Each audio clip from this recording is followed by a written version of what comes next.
getting sort of back into the reading about addiction and led me to Hunter Biden. You won't be surprised, given my day job and what I normally do, talk about. He admitted in his book and reminded the court 2 weeks ago at his failed plea deal hearing that he went to rehab 6 times in the last 20 years, in addition to being to several outpatient facilities, is addicted to alcohol primarily, he says, but also drugs. We know he's addicted to crack. We've seen him on camera admitting to trying to sniff things like Parmesan cheese. So desperate was he for some sort of fix. Busted for cocaine possession at age 18. Taken off his record, that bust was, by doing a pretrial intervention, and he had 6 months of probation.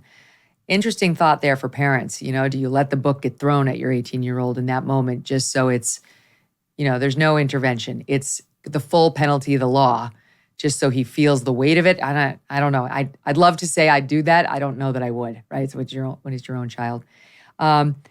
Story after story about how he quit drinking but then returned to it. I'd stop for 30 days. I'd binge for 3. Started drinking again here, again here, again here. And once his father was elected vice president, it was no holds barred from the sound of it, starting in 2010. So shortly after Obama was inaugurated and Biden as the vice president.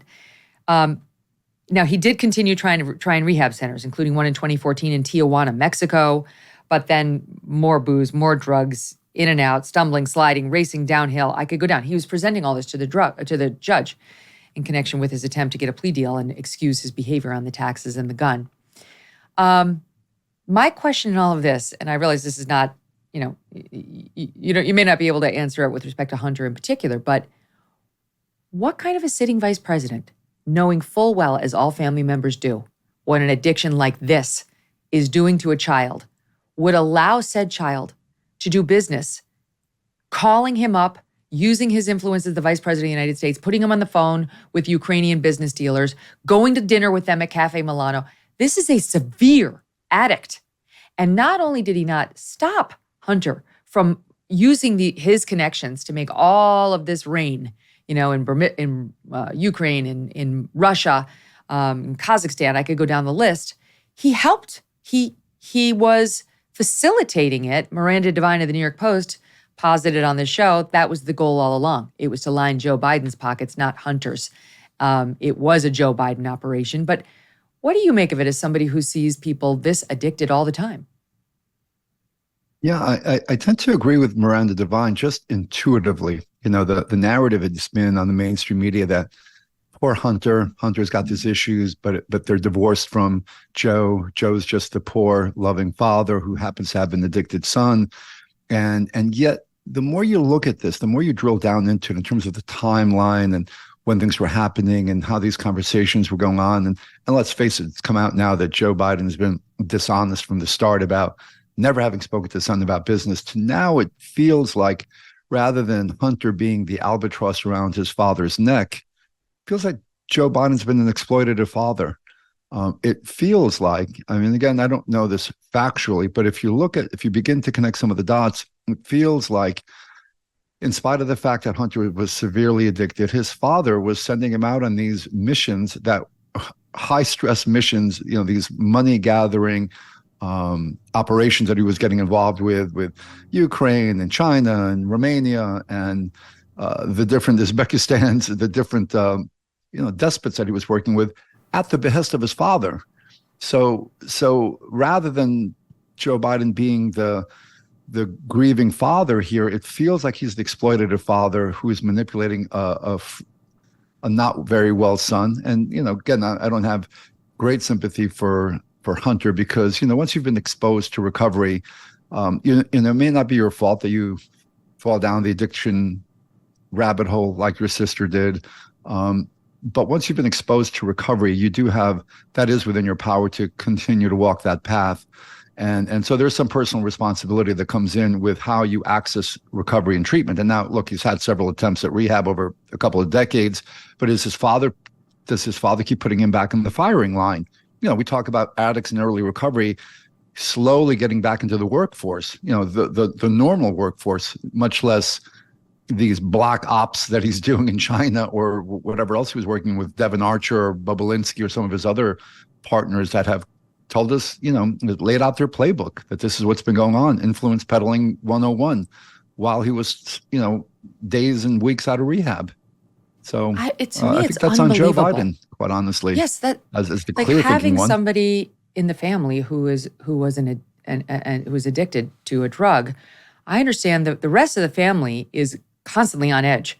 You're very worried that the person's going to return to active addiction. You're worried about the person finding a stable, honest living.